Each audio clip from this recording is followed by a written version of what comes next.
નમસ્કાર. આકાશવાણી સમાચાર અનિલ પટેલ વાંચે છે. સૌપ્રથમ મુખ્ય સમાચાર. જીએસટી કાઉન્સિલે કેન્સરની દવાઓ પરનું ચીજવસ્તુ અને સેવાકર જીએસટી 12%થી ઘટાડીને 5% કરવાનો નિર્ણય લીધો.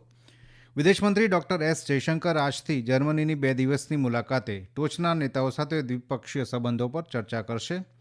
પ્રધાનમંત્રી નરેન્દ્ર મોદીએ પદ્મ પુરસ્કારો માટે પ્રેરણાદાયી વ્યક્તિત્વનું નામાંકન કરવા લોકોને વિનંતી કરી. કેન્દ્રીય ગૃહમંત્રી અમિત શાહ આજે નવી દિલ્હીમાં ઇન્ડિયન સાયબર ક્રાઇમ કોઓર્ડિનેશન સેન્ટરના પ્રથમ સ્થાપના દિવસ સમારોહમાં સંબોધન કરશે.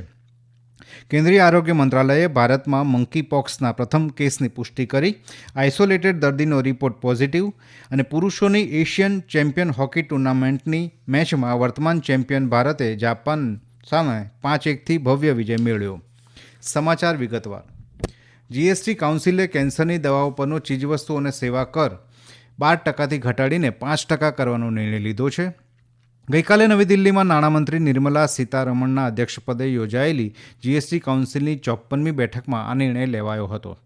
બેઠક બાદ પત્રકાર પરિષદમાં સુશ્રી સીતારમણે જણાવ્યું કે કેન્સરની સારવારનો ખર્ચ ઘટાડવા કેન્સરની દવાઓ પરનો જીએસટી દર ઘટાડવામાં આવ્યો છે. તેમણે જણાવ્યું કે નાસ્તાઓ પરનો જીએસટી પણ 18%થી ઘટાડીને 12% કરવામાં આવ્યો છે. તેમણે ઉમેર્યું કે જીવન અને આરોગ્ય વીમા પરનો દર ઘટાડવા મંત્રીઓના જૂથની રચના કરવાનો નિર્ણય લેવામાં આવ્યો છે. આ જૂથ ઓક્ટોબર મહિનાના અંત સુધીમાં તેનો અહેવાલ આપશે અને દર ઘટાડવાનો નિર્ણય લેવા નવેમ્બર મહિનામાં બેઠક યોજાશે. કાર સીટ પરનો જીએસટી દર 18%થી વધારીને 28% કરવામાં આવ્યો છે. કાઉન્સિલે કોમ્પેન્સેશન સેસ અંગે મંત્રીઓનું જૂથ રચવાનો પણ નિર્ણય લીધો છે. નાણામંત્રીએ જણાવ્યું કે રેટ રેશનલાઇઝેશન અને રિયલ એસ્ટેટ અંગેના મંત્રીઓના જૂથે ગઈકાલે તેનો અહેવાલ રજૂ કર્યો હતો. વિદેશમંત્રી ડોક્ટર એસ જયશંકર આજથી જર્મનીની 2 દિવસની મુલાકાતે જશે. બર્લિનની મુલાકાત દરમિયાન ડોક્ટર જયશંકર દ્વિપક્ષીય સંબંધોની સમીક્ષા કરવા અને સહયોગ માટે વધુ તકો ચકાસવાના ઉદ્દેશ્ય સાથે જર્મન ફેડરલ વિદેશમંત્રી અને અન્ય મુખ્ય નેતાઓને મળશે. વિદેશમંત્રીની બર્લિનની મુલાકાત જર્મન ચાન્સેલર ઓલાફ સ્કોલ્ઝની આગામી મહિને ભારતની પ્રસ્તાવિત યાત્રા માટેનો તખતો ઘડશે. ઉલ્લેખનીય છે કે જર્મની ભારતના મહત્વના વેપારી ભાગીદારો પૈકીનું એક અને સીધા વિદેશી રોકાણ એફડીઆઈનું અગ્રણી સ્ત્રોત છે. અગાઉ ગઈકાલે ડોક્ટર જયશંકરે પેલેસ્ટાઇનના મુદ્દે ભારતના સૈદ્ધાંતિક અને સાતત્યપૂર્ણ વલણનો પુનરોચ્ચાર કર્યો હતો અને શક્ય એટલી વહેલી તકે પ્રદેશમાં યુદ્ધ વિરામની હાકલ કરી હતી. તેમણે જણાવ્યું કે ગાઝાની વર્તમાન સ્થિતિ ભારતની પ્રાથમિક ચિંતા છે. 3 રાષ્ટ્રોની મુલાકાતના ત્રીજા અને અંતિમ તબક્કામાં ડોક્ટર જયશંકર 12 અને 13 સપ્ટેમ્બરના રોજ જીનીવાની મુલાકાત લેશે. પ્રધાનમંત્રી નરેન્દ્ર મોદી આ મહિનાની 29મી તારીખે આકાશવાણી પર મન કી બાત કાર્યક્રમમાં દેશ વિદેશના લોકો સમક્ષ તેમના વિચારો રજૂ કરશે. માસિક રેડિયો કાર્યક્રમની આ 114મી કડી હશે. લોકો ટોલ ફ્રી નંબર 1811-7800 પર પોતાના વિચારો અને સૂચનો રજૂ કરે છે. આ ઉપરાંત નરેન્દ્ર મોદી એપ અથવા માય જીઓવી ઓપન ફોરમ પર પણ ઓનલાઈન રજૂઆત કરી શકશે. 27 સપ્ટેમ્બર સુધી સૂચનો સ્વીકારવામાં આવશે. મન કી બાત કાર્યક્રમનું પ્રસારણ 29મી સપ્ટેમ્બરે સવારે 11 વાગે આકાશવાણી અને દૂરદર્શનના તમામ નેટવર્ક, એઆઈઆર ન્યૂઝ વેબસાઇટ અને news on air mobile app પર કરવામાં આવશે. પ્રધાનમંત્રી નરેન્દ્ર મોદી આવતીકાલે ગ્રેટર નોઈડામાં ઇન્ડિયા એક્સપો માર્ટ ખાતે સેમિકોન ઇન્ડિયા 2024નું ઉદ્ઘાટન કરશે. આ પ્રસંગે તેઓ ઉપસ્થિતોને પણ સંબોધશે. સેમિકોન ઇન્ડિયા 2024નું આયોજન 11થી 13 સપ્ટેમ્બર દરમિયાન shaping the semiconductor future theme સાથે કરવામાં આવી રહ્યું છે. 3 દિવસની આ કોન્ફરન્સમાં ભારતની સેમિકન્ડક્ટર વ્યૂહરચના અને નીતિ રજૂ કરવામાં આવશે, જે ભારતને સેમિકન્ડક્ટર માટે વૈશ્વિક હબ બનાવવાનો લક્ષ્ય ધરાવે છે. કોન્ફરન્સમાં 250થી વધુ પ્રદર્શકો અને 150 વક્તાઓ ભાગ લેશે.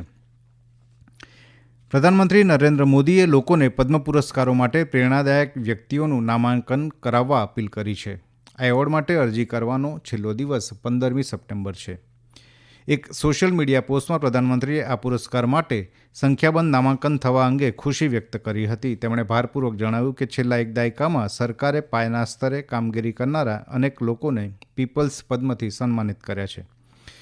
તેમણે ઉમેર્યું કે પુરસ્કાર મેળવનારોની જીવનયાત્રા અસંખ્ય લોકો માટે પ્રેરણાદાયી હોય છે. http://awards.gov.in પર પદ્મ પુરસ્કાર માટે નામાંકન કરી શકાશે. આ સમાચાર આપ આકાશવાણી પરથી સાંભળી રહ્યા છો. આ રાષ્ટ્રીય સમાચાર આપ અમારી YouTube channel AIR news Gujarat પર પણ સાંભળી શકશો. વધુ સમાચાર માટે આપ અમારા ટ્વિટર હેન્ડલ AIR_news_ABAD ને ફોલો કરી શકો છો. કેન્દ્રીય ગૃહ અને સહકાર મંત્રી અમિત શાહ આજે નવી દિલ્હીમાં Indian cyber crime coordination centre I4Cના પ્રથમ સ્થાપના દિવસની ઉજવણીમાં સંબોધન કરશે. આ પ્રસંગે શ્રી શાહ સાયબર ક્રાઇમ અંગેની મહત્વની પહેલો શરૂ કરાવશે અને cyber fraud mitigation centre CFMC રાષ્ટ્રને સમર્પિત કરશે. શ્રી શાહ સાયબર ક્રાઇમના ડેટાના રિપોઝિટરી શેરિંગ, મેપિંગ અને એનાલિટિક્સ માટેનું વેબ આધારિત મોડ્યુલ સમન્વય પણ લોન્ચ કરશે. આ પ્રસંગે તેઓ સાયબર કમાન્ડો પ્રોગ્રામનું ઉદ્ઘાટન પણ કરશે. ગૃહમંત્રી અમિત શાહ રાજભાષા પરની સંસદીય સમિતિના અધ્યક્ષ તરીકે સર્વસંમતિથી ફરી એકવાર ચૂંટાઈ આવ્યા છે. શ્રી શાહે જણાવ્યું કે 2047 સુધીમાં દેશનું તમામ સરકારી તંત્ર ભારતીય ભાષાઓમાં કામ કરશે એવા ધ્યેય સાથે સરકાર આગળ વધી રહી છે. તેમણે જણાવ્યું કે સત્તાવાર ભાષા અંગેનો વિભાગ એવું સોફ્ટવેર વિકસાવી રહ્યો છે જે 8મી સૂચિમાં સમાવિષ્ટ તમામ ભાષાઓનો ટેકનિકલ ધોરણે અનુવાદ કરશે. શ્રી શાહ વર્ષ 2019થી 2014 દરમિયાન પણ આ સમિતિના અધ્યક્ષ હતા. જમ્મુ કાશ્મીર વિધાનસભા ચૂંટણીમાં 26 બેઠકો માટે બીજા તબક્કા માટે ઉમેદવારી પત્રો પાછા ખેંચવાના છેલ્લા દિવસે ગઈકાલે 27 ઉમેદવારોએ ઉમેદવારી પાછી ખેંચતા હવે 239 ઉમેદવારો મેદાનમાં રહ્યા છે. 25 સપ્ટેમ્બરે બીજા તબક્કામાં મતદાન થશે.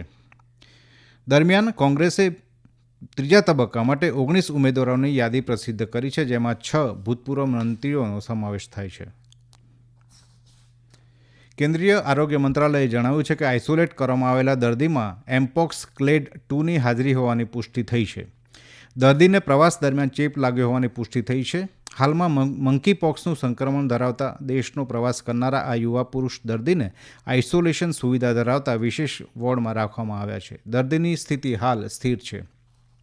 મંત્રાલયે જણાવ્યું છે કે હાલમાં દેશના નાગરિકો માટે કોઈ વ્યાપક સંક્રમણના જોખમનો સંકેત નથી અને રોગનો ફેલાવો અટકાવવા તમામ તૈયારી પૂર્ણ કરવામાં આવી છે. હોકીમાં ગઈકાલે ચીનના હુલુન બુઇરમાં રમાયેલી પુરુષોની એશિયન ચેમ્પિયન્સ ટ્રોફી ટુર્નામેન્ટની પોતાની બીજી મેચમાં વર્તમાન ચેમ્પિયન ભારતે જાપાન સામે 5-1થી ભવ્ય વિજય મેળવ્યો હતો. 4 વારના ચેમ્પિયન ભારતે અગાઉ પ્રથમ મેચમાં ચીનને 3-0થી પરાજય આપ્યો હતો. હરમનપ્રીત સિંહના નેતૃત્વ હેઠળની ટીમ આવતીકાલે મલેશિયા સામે રમશે. ઉત્તરાખંડના સોનપ્રયાગ મુંકટિયા વિસ્તારમાં ભૂસ્ખલન ઝોનમાં ગઈકાલે પર્વત પરથી પથ્થર પડતા એક વ્યક્તિનું મૃત્યુ થયું હતું અને અન્ય 2 વ્યક્તિને ઈજા થઈ હતી. ઈજાગ્રસ્તોને હોસ્પિટલમાં દાખલ કરવામાં આવ્યા છે. હવે આજના અખબારોના મુખ્ય સમાચારો સાથે મારા સહયોગી નિકિતા શાહ. જીએસટી કાઉન્સિલની ગઈકાલે મળેલી બેઠકના સમાચાર તમામ અખબારોએ હેડલાઇનમાં લીધા છે. ગુજરાત સમાચાર લખે છે કે સ્વાસ્થ્ય વીમા પર જીએસટી નહીં ઘટે, પરિષદનો યુટર્ન. દિવ્ય ભાસ્કર લખે છે કે કેન્સરની દવા પરનો જીએસટી 12%થી ઘટાડી 5% કરાયો. વીજ જોડાણનો 18% ટેક્સ રદ. સંદેશ લખે છે હેલ્થ પ્રીમિયમ પર જીએસટી ઘટાડવા મુદ્દે સરકાર પાણીમાં બેઠી. મંકીપોક્સ અંગે નવગુજરાત સમયની હેડલાઇન છે ભારતમાં ઘાતક મંકીપોક્સ ચેપી રોગનો પ્રથમ કેસ મળતા ચકચાર. દિવ્ય ભાસ્કર લખે છે મંકીપોક્સ મુદ્દે કોવિડ જેવું એલર્ટ, એડવાઇઝરી જાહેર. કોલકાતા મહિલા તબીબ દુષ્કર્મ કેસ સંદર્ભે નવગુજરાત સમયની હેડલાઇન ફરજના ભોગે વિરોધ પ્રદર્શન ના કરાય, ડોક્ટરોને હાજર થવા સુપ્રીમનો આદેશ. દિવ્ય ભાસ્કરની અન્ય હેડલાઇન છે ભારતમાં વિશ્વનું સૌથી વધારે અદદ 93 લાખ ટન પ્લાસ્ટિક પ્રદૂષણ.